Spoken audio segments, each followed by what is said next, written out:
You are watching the world 24/7 on the NDTV network. I'm Parmeshwar Bawa. Let's begin with the top stories you need to know at the moment. Vladimir Putin and Xi Jinping have vowed to work together against what they said was destructive and hostile US pressure and to deepen the ties that have sustained Russia's invasion of Ukraine. Britain should avoid further restricting international student numbers or some universities may collapse. This is what a government commission report said after foreign registrations plummeted for next year.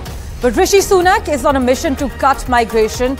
He says student-dependent applications are now down by 80%. The Dutch far-right leader, Geert Wilders, has agreed the basis of his first right-wing coalition government in the Netherlands. Climate change is making the symptoms of certain brain conditions worse. This is what a new review has found. And conditions that can worsen as temperature and humidity rise include stroke, migraines, epilepsy, multiple sclerosis, as well as Parkinson's. US Vice President Kamala Harris has flagged that the political representation of the Indian Americans in the United States is not reflective of their growing population, urging more and more people from the community to run for elected offices. European Union regulators have now opened investigations into the American tech giant Meta for the potentially addictive effects Instagram and Facebook have on children, an action with far-reaching implications because it cuts to the core of how the company's products are designed.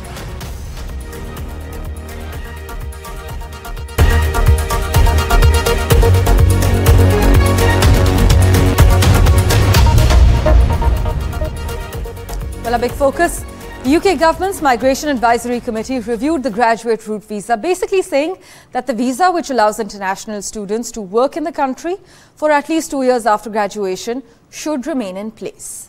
But with Prime Minister Rishi Sunak cracking down on migration by introducing fresh guidelines that restrict foreign students and workers from bringing their families to the UK, it is unclear what is expected and what is to be expected from the UK government on the graduation route visa.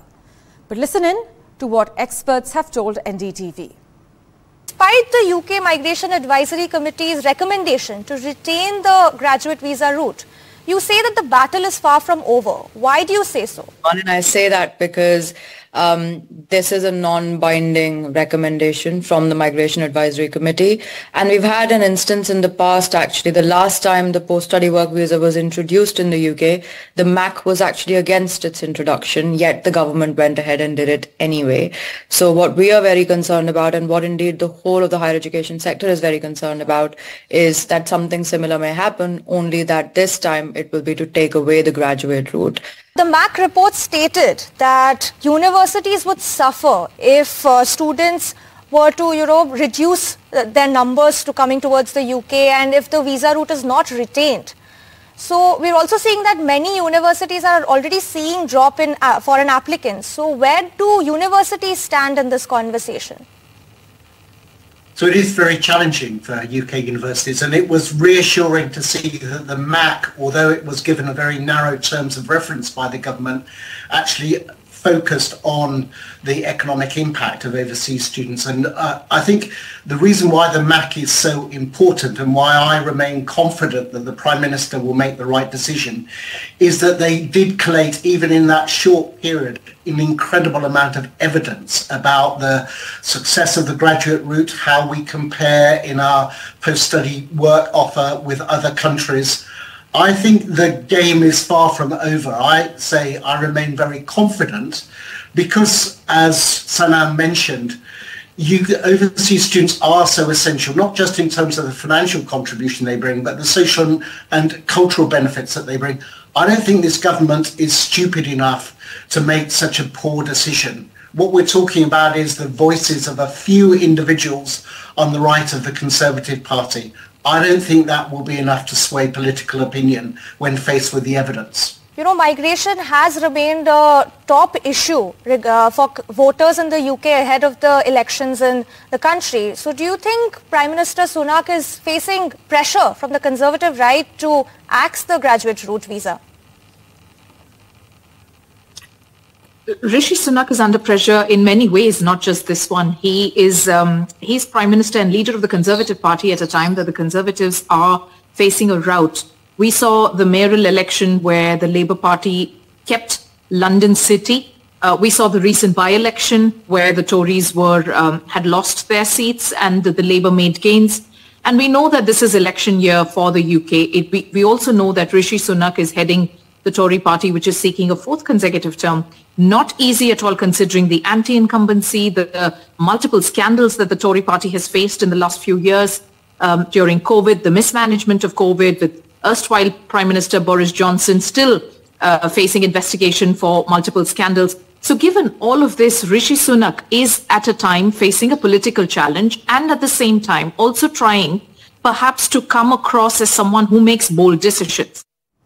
Well, in other news, after nearly 6 months of negotiations involving 5 informers or scouts to try and reconcile the views of 4 parties, a near breakup in February, and in the end, a victory for Geert Wilders and his far-right party, the Netherlands is set to put an end to the era of Mark Rutte, the Liberal Prime Minister who has governed since 2010.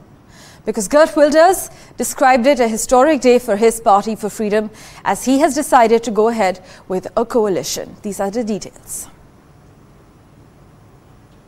Continues to see a trend of far-right governments coming to power, from Giorgia Meloni in Italy to Kyriakos Mitsotakis in Greece.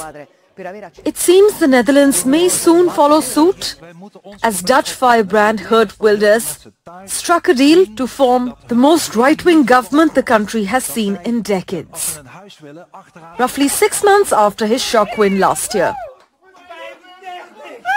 His anti-Islam, anti-immigration Party for Freedom will take the lead in an uneasy 4-party coalition. We schrijven geschiedenis vandaag. Dat doen we met elkaar als 4 partijen. Een samenwerking waar ik me zeer op verheug. Maar ook de PVV, mijn eigen partij, komt in het kabinet. In het centrum van de macht. En wij zijn daar enorm trots op. We worden in één keer van de grootste oppositiepartij de grootste regeringspartij. En de zon gaat weer schijnen in Nederland. The 60-year-old technocrat will form a government with the outgoing Prime Minister Mark Rutte's Liberal Party's Party for Freedom and Democracy, the New Social Contract and the populist farmer citizen movement.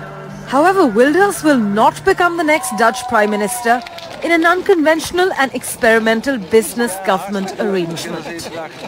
Ik heb geen problemen met kandidaten, maar wij wachten gewoon even rustig af wanneer de heer Wilders daar mededeling over doet. Wilders, whose party won 37 of the 150 parliamentary seats and whose manifesto called for a ban on Islamic schools, mosques and the Quran and for a referendum on leaving the EU, will sit in the Dutch parliament with the other coalition party leaders. It is widely expected that the prime ministerial candidate will be a technocrat from outside the political system, but all eyes will be on the Netherlands to see who will lead Europe's 5th largest economy. With Disha Bagchi, Parmeshwar Bawa for NDTV. In other crucial news, Russia and China have announced they will deepen their already close military ties as Vladimir Putin met Xi Jinping in Beijing on his first foreign trip since being inaugurated for a new term as Russia's president. It is the latest in a string of statements and signals that the warm relationship between the two countries is as strong as it's ever been. Xi's red carpet welcome for Putin, a man he has described as his best friend, comes after a whistle-stop tour in Europe where the Chinese president faced tough questions on his country's economic and political behavior.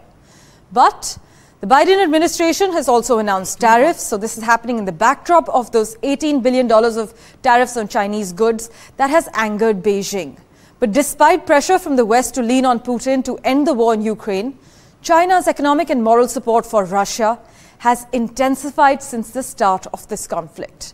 She and Putin see each other as allies in a parallel international and multipolar world order that can challenge a Washington-led global consensus. But Xi Jinping and Vladimir Putin pledged to intensify cooperation against US containment of their countries. 蔡奇王欢迎仪式后，习近平主席。 Meanwhile, Kamala Harris has highlighted the disparity between the growing population of Indian Americans and their underrepresentation in elected positions. The US Vice President has said, while there has been increased participation from Indian Americans in the electoral process, the numbers still don't reflect the size of the US growing population. Currently, there are 5 elected Indian American members of the Congress: Dr. Amy Bera, the Raja Krishnamurthy, Ro Khanna, Pramila Jayapal, and Sri Thanedar. This election coming up in 6 months, I think, is presenting a question to each of us, which is what kind of world do we want to live in, and what kind of country do we want to live in? And one of the ways that we answer that question is to seek office and to participate in elections, knowing that the outcome of those elections matter in fundamental ways. Elections matter. And so I will offer then, offer just a bit of advice for those who are thinking about running for office. Can I see a show of hands? Who's thinking about running for office? Who's in the process of running for office? Who wants to run for office one day? Okay, so there are a number of people. Okay, look at that. You know, over the years, we've had so much more participation by Indian Americans in the electoral process running for office. Well, Indian Americans are the second largest immigrant community and fastest growing in many states across the United States. But joining us for a quick comment at the moment, Ajay Jain Bhadoria, the DNC Deputy Finance Chair. Thank you so much, Mr. Bhadoria, for making time for us on the World 24/7. In this tight presidential race in the US, Indian American voters could be the decisive margin of victory in key races across the US, right? Absolutely, Indian Americans could be the margin of victory in the battleground states of Wisconsin, Pennsylvania, Michigan, Nevada, Arizona, and Georgia. And as you said, Indian Americans are one of the fastest growing population. They're almost 4.4 million people. They are single largest in the Asian group. If we combine Chinese in the multiracial, then we are the second. And yes, over a decade, we have seen almost 55% growth from where we are today. And from one member of Congress 10 years back, we have almost 5 members of Congress, Samosa members of Congress, the names you highlighted, Ro Khanna, Sri Thanedar, Raja, and Amy Bera. An interesting fact is that Sri Thanedar won from Michigan, which does not have large number of Indian population. Same thing for Pramila Jayapal, etc. So we are seeing, and there are almost 50 state legislators, from state senate to state assembly to mayors and city councils and across different cities. So we are seeing large number of people running for office. Vice President Kamala Harris rightly said that the numbers don't reflect. And as a second generation or third generation Indian Americans who are born here, they're shifting their careers from engineers to doctors to entrepreneurs. They're shifting into politics, and that's a good thing. Now we are seeing someone with the last name Patel or Mehta being a common name running for Congress from different places. So this is a very good thing. We are seeing more and more people running for school boards to city councils to mayors and keep growing. So that's a good thing, and I think we'll have more people occupying the office. One more thing. But Mr. Bhadoria, I just want to ask, is it a stereotype or is there some substance to the view that Indian Americans are still overwhelmingly democratic? Many say they're passionate about immigration and discrimination, issues where their positions more frequently align with those of Democrats. Yeah, I mean, majority of Indian Americans, I would say 75 to 80% are Democrats, and they 75 to 80% voted for President Biden in 2020, and I hope they will be having larger number of people voting for President Biden. Of course, immigration is one of the most important issue related to Indian Americans with the green card backlog, and I'm working on fighting on that. We got H-1B visa stamping done in US, and we are continuously to get employment authorization card for everybody in the green card backlog. That's in progress. But The other issues are also Indian Americans are important: education, economic development, and healthcare, as well as issues related to identity and the religion. So those are important as well, and more and more people are getting involved, and that's wonderful to see that. Well, Kamala Harris has highlighted the disparity though, so here's hoping going ahead that the growing population of Indian Americans are better represented as far as elected positions are concerned. As always, Mr. Bhutoria, thank you so much for joining us and making time for us on the World 24/7. In other crucial news, climate change and its effects on weather patterns and adverse weather events is likely to negatively affect the health of people with brain conditions. This is what researchers have warned. Writing in the Lancet Neurology, scientists argue that in order to preserve the health of people with neurological conditions, there is an urgent need to understand how climate change affects them.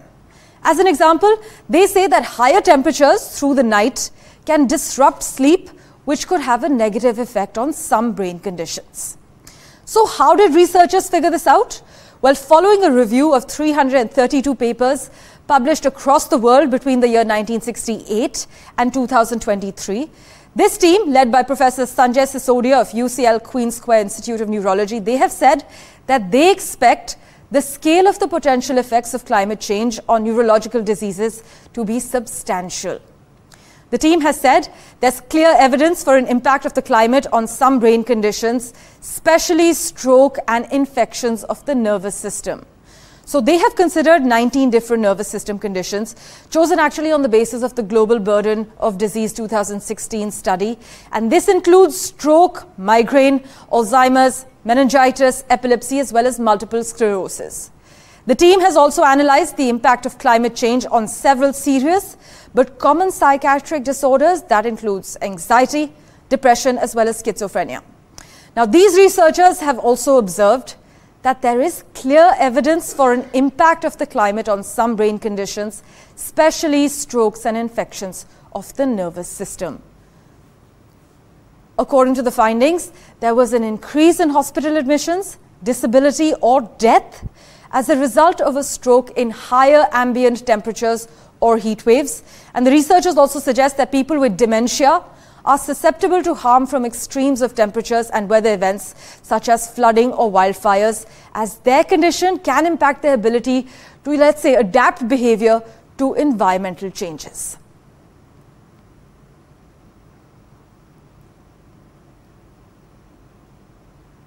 Switching tracks, the European Commission is formally investigating Meta to establish whether the design and algorithms used by Instagram as well as Facebook are addictive for children. This is what regulators have announced.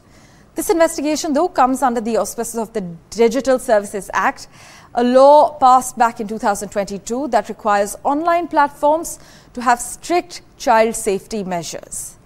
Meta's products may exploit the weakness and inexperience of minors, and that their apps' algorithms create rabbit hole effects. This is what is being investigated. Here's what the European Commission had to say about the investigation. This formal opening allows us to take a number of steps in addition to the requests for information that we have already sent, so we can continue to send requests for information. We can also do inspections, and then we also get the power to take some enforcement actions, like we could. Now, in general, procedurally speaking, the opening of an investigation would allow the Commission to take interim measures, non-compliance decisions, and also, importantly, accept commitments by Meta. And this is, of course, what we look forward to now, to a good collaboration with Meta to perform this investigation and take the necessary steps if needed. In summary, the suspected infringements are linked to users' mental well-being and the protection of minors. So that's the broad picture. And we're looking into three areas in the procedure. We're looking at, first of all, the Meta's assessment and risk mitigations when it comes to addictive behavior. The second area is the age verification tools, measures to prevent access by minors to inappropriate content. And the third area has to do with ensuring a high level of privacy and safety and security for minors, in particular when it comes to privacy settings. Then you asked about but this is not a question about Meta, no. I understand. It's about the more generally. We haven't closed the procedures yet. They are still ongoing. So that's what we can say. Well, news and updates continue in a moment. We're taking a very quick break.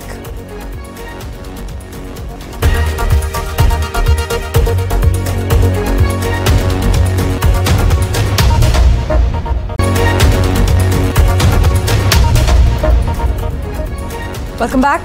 The central witness against Donald Trump withstood a withering cross-examination from the former president's defense lawyer, who accused Michael Cohen of lying as recently as 2 days ago to realize his dreams of revenge against his ex-boss. The confrontation between Cohen and Trump lawyer Todd Blanche was actually the most anticipated moment in the month-long trial, which is now speeding towards a conclusion.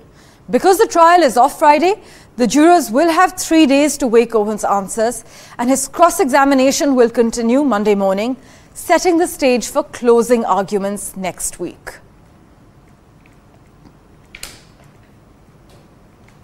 Well, let's turn our attention now to Cannes, where Aishwarya Rai Bachchan dazzled in black and gold.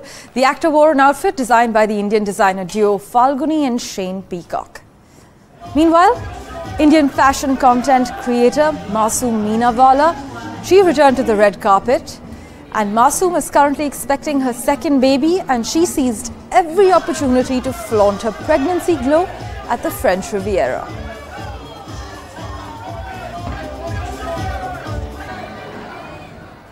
Thank you so much for investing your time in watching this edition of The World 24/7. We'll keep tracking the latest for you. Do stay tuned.